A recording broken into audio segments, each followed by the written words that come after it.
Indonesia.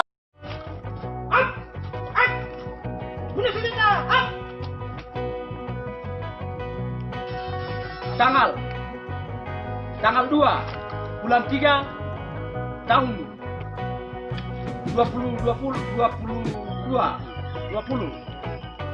kami menyatakan bahwa TPN OPM Makorat 3 nama kami minta TNI Polri dipindah pengalaman.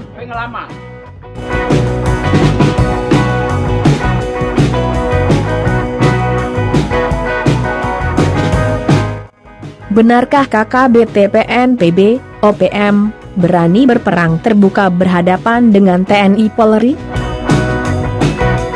Belakangan ini TPN PB atau OPM melalui berbagai media pemberitaan yang dikelola TPN PB maupun media perseorangan para pendukung dan simpatisannya, secara rutin memberitakan tentang TPN PB OPM baik berita tentang kegiatan mereka maupun artikel atau opini, dengan maksud untuk membangun dan menunjukkan eksistensi organisasi TPN PB ke dunia internasional sekaligus menyerang pemerintahan Indonesia.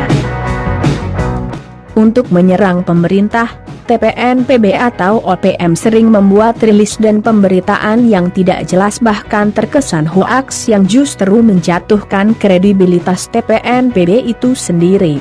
Karena saat ini, dalam era informasi digital yang sudah sangat canggih, setiap informasi akan cepat menyebar, hanya dalam hitungan menit, kebenaran suatu informasi akan dapat diketahui. TPN PB atau OPM dalam perjuangannya melalui media, memilih untuk menonjolkan berita-berita pelanggaran hak asasi manusia yang diduga dilakukan TNI Polri di Papua, namun seolah tidak mendapat respon positif dari dunia luar sesuai yang mereka harapkan. TPN PB atau OPM seolah tidak menyadari bahwa isu pelanggaran hak asasi manusia di Papua saat ini justru sudah mengarah ke TPN PB itu sendiri sejak peristiwa pembunuhan pekerja jembatan tahun 2018 dan peristiwa isu rasis pada Desember tahun 2019 yang banyak memakan korban dari masyarakat sipil. Ditambah beberapa pembunuhan pada bulan-bulan belakangan ini yang diduga kuat dilakukan TPN PB atau OPM maupun simpatisannya. Melalui berbagai media pro KKB TPN PB atau OPM, petinggi-petinggi TPN PB sering melakukan rilis yang memuat pernyataan tentang kesiapan mereka untuk bertempur atau berperang secara terbuka dengan TNI Polri di Papua. Sebuah pernyataan yang terkesan konyol dan tidak logis.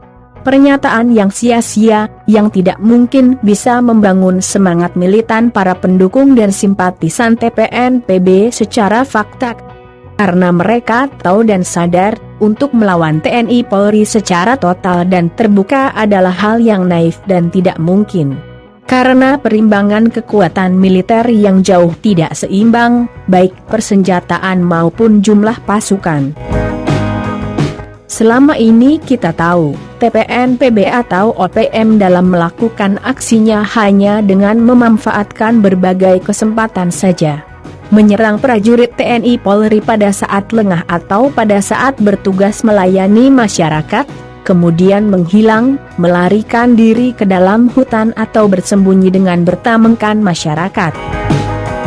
Lantas, apa yang mereka harapkan dengan mengatakan, sanggup bahkan mengajak TNI Polri untuk berperang secara terbuka? Tak lain tak bukan adalah untuk mengundang perhatian dan simpati dunia internasional.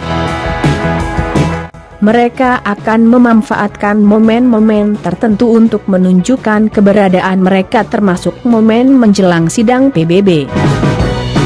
Untuk momen tertentu TPN PB akan melakukan berbagai aksi yang akan memancing TNI Polri melakukan reaksi kemudian terjadi konflik atau konfrontasi.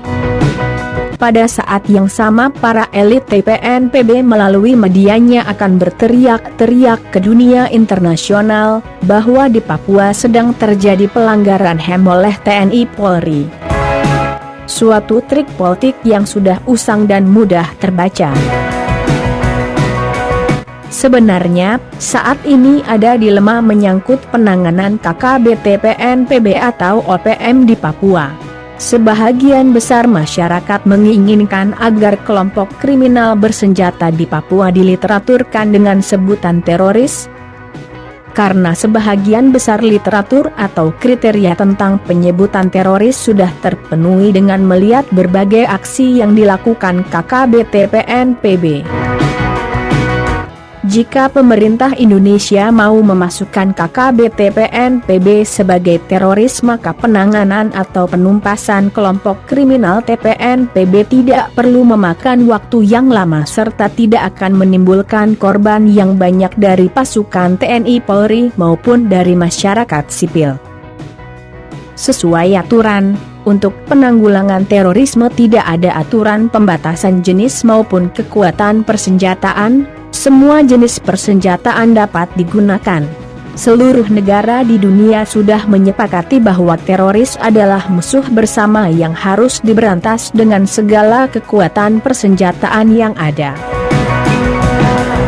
Namun pemerintah Indonesia masih enggan untuk memberi label teroris kepada KKBTPN-PB. Pemerintah Indonesia tetap berusaha untuk menangani KKBTPN-PB dengan mengedepankan penegakan hukum pada tingkat kriminal separatis, serta tetap berusaha untuk melakukan pendekatan humanitas. Karena bagaimanapun juga KKBTPN-PB masih dianggap pemerintah sebagai bahagian dari masyarakat Indonesia. Terkait sumber permasalahan di Papua, terutama dengan melihat gerakan KKBTPN-PB saat ini, sudah semakin terbuka, kita bisa melihat siapa-siapa yang bermain di sana dan apa tujuannya, sudah terbaca. Beberapa petinggi atau elit TPN-PB yang berada di luar Papua selalu mempolitisir atau menjual isu Papua untuk mencari simpati dari dunia internasional yang pada ujungnya berharap bantuan uang dengan alasan untuk biaya perjuangan. Mereka menggunakan isu Papua Merdeka sebagai modal mencari uang untuk membiayai hidup mereka. Ini dapat kita mengerti, karena hampir semua petinggi atau elit TPN-PB itu tidak mempunyai pekerjaan atau usaha untuk menopang kehidupan mereka. Hampir semua mereka adalah pelarian atau masuk dalam daftar pencarian orang oleh kepolisian Indonesia, karena berbagai pelanggaran hukum yang mereka lakukan. Mereka tidak mungkin bisa kembali ke Papua. Kemudian, permasalahan di Papua juga karena adanya provokasi dari berbagai pihak bahkan negara luar, yang menghembuskan iming-iming atau mimpi indah kepada sebahagian masyarakat di Papua melalui lembaga-lembaga atau organisasi tertentu, agar Papua melepaskan diri dari Negara Kesatuan Republik Indonesia. Pihak-pihak atau negara-negara ini bahkan berani memberi talangan biaya perjuangan secara sembunyi-sembunyi sebagai uang mahar tujuan politik mereka. Uang mahar maupun persenjataan yang mereka berikan akan mereka gunakan sebagai pintu masuk untuk mengelola hasil bumi Papua serta mengendalikan Papua nantinya apabila tujuan mereka berhasil. Pihak-pihak atau negara yang menginginkan Papua terlepas dari Indonesia secara transparan memasukkan provokasinya melalui organisasi-organisasi tertentu, melalui isu ras, agama dan kesenjangan sosial. Beberapa tahun yang lalu, para provokator ini mengangkat isu pembangunan sebagai dasar tuntutan mereka. Setelah pemerintah memfokuskan dan mempercepat pembangunan di Papua dan berhasil, mereka mengalihkan lagi isu kepada kesenjangan sosial sebagai dasar tuntutan mereka. Ini terlihat dari berbagai narasi konyol tuntutan mereka. Kami tidak butuh pembangunan, kami tidak butuh jalan, karena jalan dan bangunan tidak bisa dimakan. Suatu narasi pernyataan yang konyol, yang membodohi masyarakat. Kita berharap agar masyarakat di Papua, terutama bagi sebahagian masyarakat yang selama ini mudah terprovokasi oleh KKBT PNPB maupun oleh organisasi tertentu, untuk tidak lagi percaya dengan berbagai isu bohong dan segala bentuk janji atau iming-iming yang tidak jelas.